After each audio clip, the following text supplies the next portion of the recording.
Hello, everyone. Welcome back to another edition of the Dental Trade Alliance podcast, brought to you by the Dental Trade Alliance. My name is Kevin Henry. I'm not only honored to be the host of this podcast, but also honored to be the editor-in-chief for drbicuspid.com. And we're going to talk today about DTA membership and the ways that DTA members can get the most out of that. And who better to ask these questions to than Michelle Turgovnik and Bill Sundheimer, both with the Dental Trade Alliance. How are you both today? Doing great, thanks. Doing great. Hey, glad you're both here, and I'm looking forward to this chat because, one thing that I know is that there's a lot that goes on with DTA members and a lot of things that are available to them. So, Michelle, if it's all right, I'm gonna kick today's conversation off with you. Are you ready for me to put you on the spot? Sure. All right. So what's one of the biggest ways that you see DTA members can better take advantage of their membership right?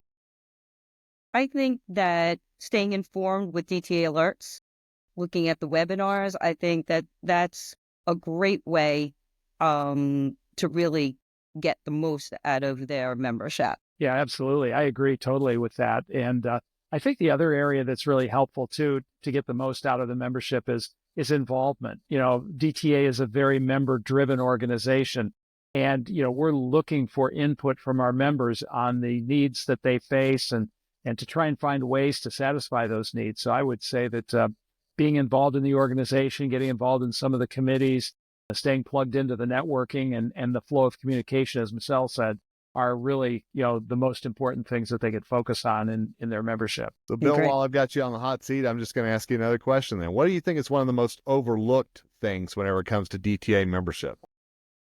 Well, that's a good question, Kevin. A lot of times we find members getting kind of tunnel vision of sorts with what DTA means to them, that many times they kind of just focus in on the annual meeting. I've got to be involved with the DTA because I want to go to the annual meeting, or it's so that I can get good regulatory insights or something like that. And so they kind of tunnel in on that one little area, but DTA has so much more to offer. And I think that, one of the things that more members could and should be doing is to reach out to us and request a membership check-in. And that's something that Michelle and I do when we get requests from members, and also when we're contacting them just to do check-ins on our own, is to, find out how things are going, what's working, what's not, what benefits may they be overlooking that could have real value for them. Great. And I've got to ask, so Michelle, what's been maybe one of the biggest surprises that you found with these membership check-ins? I mean, it sounds like a great opportunity. Is there anything that you've heard that's really kind of surprised you that a member has asked or maybe didn't know about? So I think that members aren't aware of the huge advocacy that we have, as well as setting up meetings, on the Hill and really representing the entire industry, where it might be some companies have particular niches that they're interested, but DTA could go out there and really represent the entire industry. So it's a lot of information behind the scenes that we could help with. And from the regulatory side, from being a trusted advisor, I think that that's really some of the things that I've been surprised at. And of course, the networking, while sometimes people just say, oh, we're just going to a networking event. Well, that's a great way to maintain relationships for people who've been here for a long time, but also build relationships. So I think that that's also a good thing to highlight. So, Bill, a question for you. How do you see maybe some of the more, shall we say, experienced members of the Dental Trade Alliance using their membership versus some of the newer ones? And is there a difference that you see in maybe some of the generations as well? I'm curious. Yeah, that's a really good question. I think the long-term members tend to be more deeply involved in more different areas, and they get more of their organization involved in DTA. So often what we see with newer members is it's one or two people that discovered DTA and got interested in it, and they sign up for their organization, but they sort of want to act like the gatekeeper for the information going into the organization. And, what I've found is that a lot of times they get overwhelmed by that role. And so sometimes they don't always let the information through and direct it to where it needs to go within their organization. What DTA prefers to do, and what we see many of our long-term members doing, is to have an extensive list of employees from that company, that member company, in our database so that we can send that information out to them automatically. And so everybody is getting it, from the regulatory department to the quality assurance, to the executive suite, to the marketing and sales folks, to R&D, that we're covering and touching all of those different parts of our member organizations. You know, the annual meeting was mentioned earlier, and obviously that's one of the highlights of the whole year when it comes for the Dental Trade Alliance. Michelle, are there any tips that you would share with members about getting the most out of the membership if you're going to be at the annual meeting? It's meet people. It's, again, like I said before, build those, the relationships you have established, make sure that you maintain them, talk to, people in the industry. What's so great about the annual event is that there are a lot of people at the table. There are companies of all sizes. There are competitors there.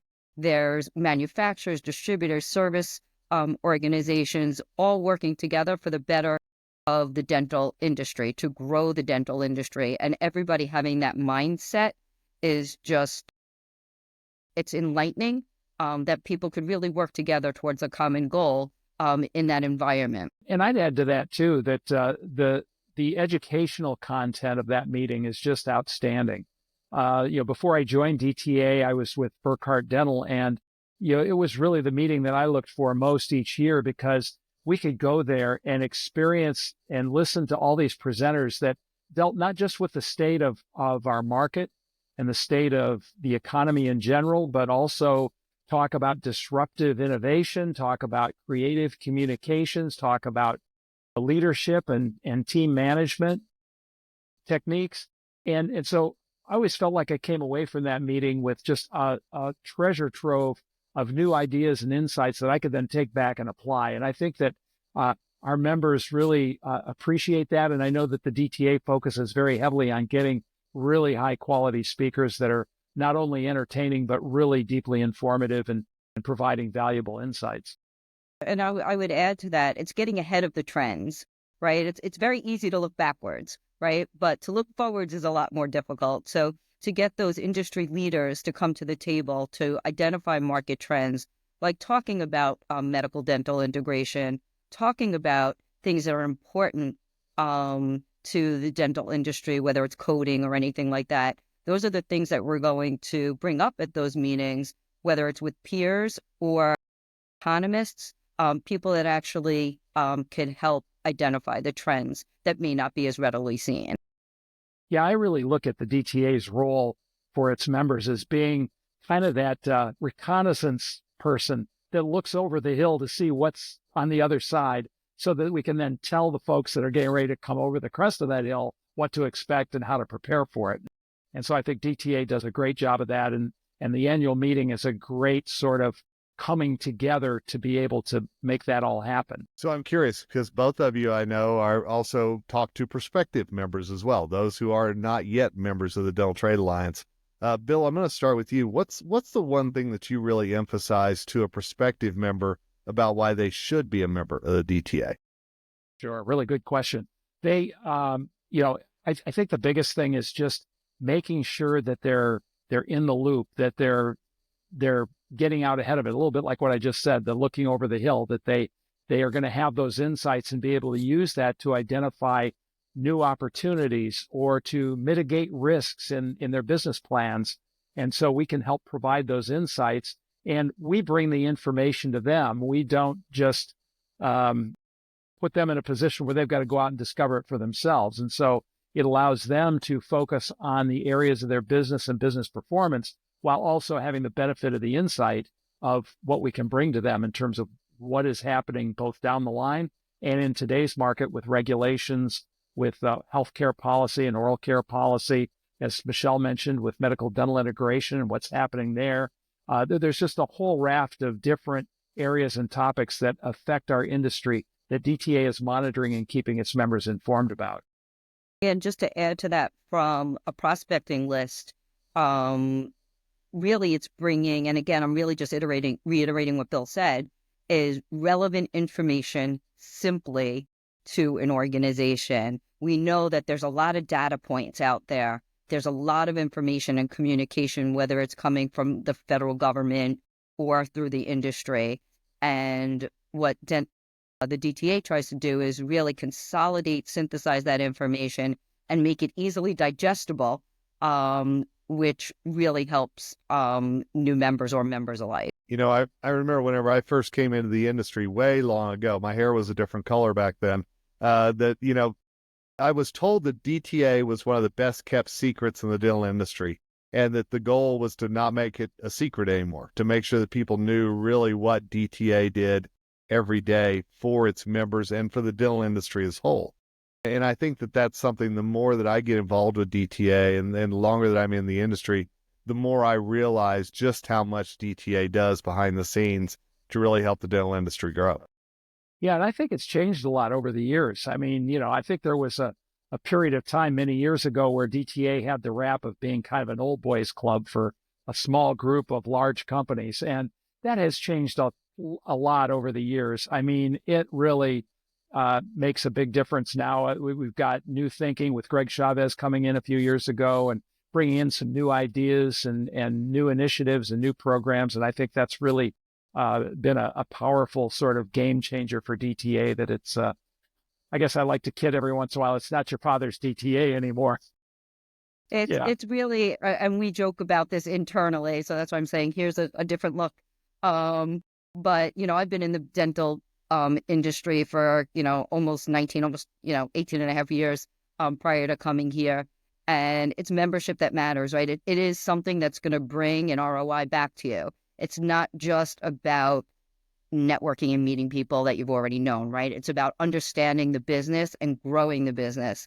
And everybody has their eye on that, right? So whether you're a manufacturer, distributor, a service provider, a startup, someone who's been in the industry for a long time, everybody could benefit from being a member. So yeah, it's not your father's business, you know, DTA anymore. Well, I know I'm excited to see you both at the Dental Trade Alliance annual meeting that's coming up in Napa, California in November. It's going to be a lot of fun. And also, I want to thank you both for what you do for the DTA to not only keep its current members engaged and knowing what's going on, but also, again, to bring in those new members as well to help grow the pie and help our dental industry grow as well. So thank you both for your time today. I really do appreciate it. Thank you, Kevin. And we're going to have both the contact information for Michelle and Bill in the show notes, so it'll be easy for you to reach out to them if you have any questions about your DTA membership or becoming a member of the Dental Trade Alliance as well. It'll be real easy for you to reach out to either one of them. Until next time, it's Kevin Henry, the host of the Dental Trade Alliance podcast, signing off, and as always, wishing you nothing but success ahead.